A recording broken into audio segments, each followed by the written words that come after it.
ಸೌಜನ್ಯಳಿಗೆ ನ್ಯಾಯದ ಬಾಗಿಲು ತೆರೆದಿದೆ. ಎಸ್, ಇದು ಈ ಕ್ಷಣದ ಎಲ್ಲರೂ, ಪ್ರತಿಯೊಬ್ಬ ಜನಸಾಮಾನ್ಯರು, ಈ ನಾಡಿನ ಪ್ರತಿಯೊಬ್ಬರು, ಈ ದೇಶದ ಪ್ರತಿಯೊಬ್ಬ ಸಾಮಾನ್ಯ ನಾಗರಿಕರು ಕೂಡ ಅತ್ಯಂತ ಖುಷಿ ಪಡಲೇಬೇಕಾದಂತಹ ಸುದ್ದಿ, ಮಾಹಿತಿ. ಇವತ್ತು 23ನೇ ತಾರೀಕು ಸೋಮವಾರ ದೆಹಲಿಯ ಈ ದೇಶದ ಸರ್ವೋಚ್ಚ ನ್ಯಾಯಾಲಯ ಸುಪ್ರೀಂ ಕೋರ್ಟ್ನಲ್ಲಿ ಸೌಜನ್ಯಾಳ ತಾಯಿ 13 ವರ್ಷಗಳ ಹಿಂದೆ ಸಾಮೂಹಿಕ ಅತ್ಯಾಚಾರ, ಬರ್ಬರ ಕೊಲೆಗೆ ಬಲಿಯಾದಂತಹ ಅಮಾಯಕ ವಿದ್ಯಾರ್ಥಿನಿ, ಹೆಣ್ಣು ಮಗು, ನಮ್ಮ ನಿಮ್ಮೆಲ್ಲರ ಮನೆಯ ಮಗಳು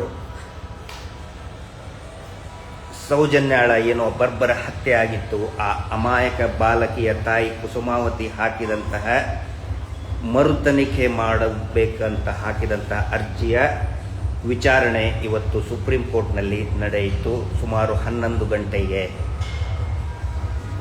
ಆ ಒಂದು ವಿಚಾರಣೆಯಲ್ಲಿ ಸುಪ್ರೀಂ ಕೋರ್ಟ್ ಒಪ್ಪಿಕೊಂಡಿದೆ ಏನು ಅಂತ ಹೇಳಿ, ಇಲ್ಲಿ ಅನ್ಯಾಯ ಆಗಿದೆ, ಇನ್ಜಸ್ಟಿಸ್ ಆಗಿದೆ, ತನಿಖೆಯಲ್ಲಿಯ ಲೋಪದೋಷಗಳು ನಡೆದಿದೆ ಅಂಥೇಳಿ ಮಾನ್ಯ ಸುಪ್ರೀಂ ಕೋರ್ಟ್ ಒಪ್ಪಿಕೊಂಡಿದೆ. ಹಾಗಿದ್ರೆ ಅರ್ಜಿದಾರರ ಪರವಾಗಿ ಇರತಕ್ಕಂತಹ ಹಿರಿಯ ಸುಪ್ರೀಂ ಕೋರ್ಟ್ ನ್ಯಾಯವಾದಿಗಳ ವಾದ ಏನು ಆಗಿತ್ತು ಅಂತ ಹೇಳಿದರೆ, 3ಕ್ಕಿಂತಲೂ ಹೆಚ್ಚು ಜನ ಆರೋಪಿಗಳು ಇದ್ದಾರೆ, ಅವರನ್ನ ಪರಿಶೀಲನೆ ಮಾಡಿಲ್ಲ, ತನಿಖೆಗೆ ಒಳಪಡಿಸಿಲ್ಲ, ಸೆಮಿನೈಲ್ ಅಂದ್ರೆ ಆ ಆರೋಪಿಗಳ ನಿಜವಾದ ಆರೋಪಿಗಳನ್ನು ವಿಚಾರಣೆ ಮಾಡಿಲ್ಲ ಮತ್ತು ಅವರ ವೀರ್ಯಾಣುಗಳ ಸೆಮಿನಲ್ ಸ್ಯಾಂಪಲ್ ಕಲೆಕ್ಟ್ ಮಾಡಿ ಅದನ್ನು ಪರಿಶೀಲನೆ ಮಾಡಿಲ್ಲ. ಆನಂತರ ತನಿಖಾಧಿಕಾರಿಗಳು ವೆಜನೈಲ್ ಸ್ವಾಬ್ ಅನ್ನು ಕೊಡುವಲ್ಲಿ ಡಿಲೇ ಮಾಡಿದ್ದಾರೆ, ಬೇಕು ಅಂತಲೇ ಡಿಲೇ ಮಾಡಿದ್ದಾರೆ. ತನಿಖೆಯಲ್ಲಿ ಸಾಕಷ್ಟು ಲ್ಯಾಪ್ಸಸ್ ಆಗಿದೆ, ಇಂಟೆನ್ಷನಲಿನೇ ಲ್ಯಾಪ್ಸಸ್ ಆಗಿದೆ. ಸಿಸಿ ಕ್ಯಾಮ್ರಾ ಫುಟೇಜ್ ಕೊಟ್ಟಿಲ್ಲ, ಯಾಕೆ ಕೊಟ್ಟಿಲ್ಲ? ಅದರ ಜೊತೆಗೆ ಒಬ್ಬ ವ್ಯಕ್ತಿ 200ಕ್ಕಿಂತಲೂ 100 ಶವಗಳನ್ನು ಹೂತು ಹಾಕಿದ್ದೇವೆ, ಮೋರ್ ದೆನ್ 250 ಡೆಡ್ ಬಾಡೀಸ್ ಹೂತು ಹಾಕಿದ್ದೇನೆ ಅನ್ನುವಂಥ ಪ್ರಕರಣವನ್ನು ರಾಜ್ಯ ಸರ್ಕಾರ SITಗೆ ಕೊಟ್ಟಿದೆ. SIT ತನಿಖೆ ಮಾಡ್ತಾ ಇದೆ. ಆ ಭಾಗದಲ್ಲಿಯ ಅನೇಕ ಅತ್ಯಾಚಾರ ಕೊಲೆಗಳ ಬಗ್ಗೆ ತನಿಖೆ ಮಾಡ್ತಾ ಇದೆ ಅಂತ ವಾದವನ್ನು ಮಂಡಿಸಿದರು. ಆ ವಾದಕ್ಕೆ ಮನ್ನಣೆಯನ್ನು ಕೊಟ್ಟು ನೋಟಿಸನ್ನು ಜಾರಿ ಮಾಡಬೇಕು ಅಂತ ಹೇಳಿ ಆದೇಶ ಮಾಡಿದೆ ಸುಪ್ರೀಂ ಕೋರ್ಟ್.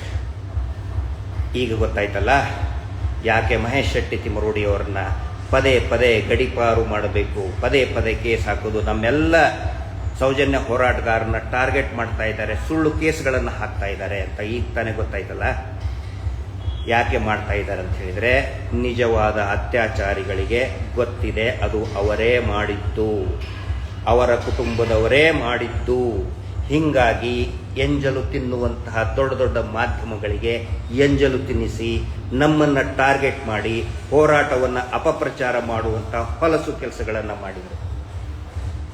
ಅವರೆಲ್ಲರೂ ಕೂಡ ಸತ್ಯವನ್ನು ಎದುರಿಸಲೇಬೇಕು. ನಮ್ಮ ಹೋರಾಟದಲ್ಲಿ ಮಹೇಶ್ ಶೆಟ್ಟಿ ತಿಮರೋಡಿಯವರು ಎತ್ತಿದಂಥ ಧ್ವನಿಯಲ್ಲಿ ಈ ರಾಜ್ಯದ ಅನೇಕ ಹೋರಾಟಗಾರರು ಕೂಡ ಧರ್ಮಸ್ಥಳದಲ್ಲಿ ನಡೆದಂಥ ಹತ್ಯಾಕಾಂಡದ ವಿರುದ್ಧ ಅನೇಕ ದಶಕಗಳಿಂದ ಅನೇಕರು ಧ್ವನಿ ಎತ್ತಿದ್ರು. ಆ ಎಲ್ಲ ಧ್ವನಿಯಲ್ಲಿಯೂ ಕೂಡ ಸತ್ಯಾಂಶ ಇದೆ, ಅದನ್ನು ಮುಚ್ಚಿ ಹಾಕೋದಕ್ಕಾಗೋದಿಲ್ಲ. ಇವತ್ತು ನ್ಯಾಯದ ಬಾಗಿಲು ತೆರೆದಿದೆ. ಈ ಒಂದು ನಿರ್ಣಯದಲ್ಲಿ ಪರಿಶ್ರಮ ವಹಿಸಿದಂತಹ ಎಲ್ಲ ನ್ಯಾಯವಾದಿಗಳಿಗೂ ಕೂಡ ನಾನು ಅನಂತ ಧನ್ಯವಾದಗಳನ್ನು ಹೇಳ್ತೇನೆ. ಇದು ನ್ಯಾಯದ ಬಾಗಿಲು ತೆರೆದಿದೆ. ಇನ್ನು ಮುಂದೆ ಹೇಳ್ತಿದ್ರಲ್ಲ, ಏನೋ ಸಾಕ್ಷಿ ಇದ್ರೆ ಕೊಡಿ, ಏನು ಇವನಿಗೆ ತೋರಿಸ್ಬೇಕಾ, ಅತ್ಯಾಚಾರಿಗಳಿಗೆ ಸಾಕ್ಷಿ ತೋರಿಸ್ಬೇಕಾ? ಮೊಬೈಲ್ನಲ್ಲಿ ಸಾಕ್ಷಿ ಇದ್ದರೆ ಕೊಟ್ಟುಬಿಡಿ, ತೋರಿಸಿ, ನಮಗೆ ಕೊಡಬೇಕಾ ಮೊಬೈಲ್ನಲ್ಲಿದ್ದು? ಇನ್ನೂ ಇದೆ, ತಿಳ್ಕೊಳ್ಳಿ, ನ್ಯಾಯ ಸಿಕ್ಕೇ ಸಿಗುತ್ತೆ.